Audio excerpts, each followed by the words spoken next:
Hello friends, good morning. आज थिला श्रावण मासर शेष सोमवार। दीदीर मोर सकाळु उठिकी गाधेइकी मंदिर आसीथिलु। तापर मंदिर रे फिर मु मोर लंच प्रिपरेशन रे लागि जाइथिली, काहेकि ना मते आज विदाउट ओनियन गार्लिक र खाଇବା नेकी जिबार थिला।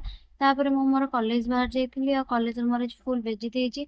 मु मां को सिंदूर लगेइकी जाइछि। समस्त कहउछन तोर मैरिज हे जाइछि कि। तापर पिल्ला माने एठी डांस प्रैक्टिस करथिले, काहेकि ना हमर आगु वेलकम हबार अछि। आ आमे माने समस्त बसिकी हेयर स्टाइल करथिलु।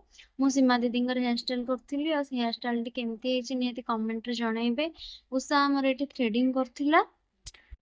लंच पर हमर प्रेजेंटेशन दबार थिला, तो दीदींकर मोर बसे प्रिपेयर होथिला। और फाइनली मैम का आगर को मोर बेजित हे गला। जे भी मोर देखुचंदी से ही भाबुचंदी।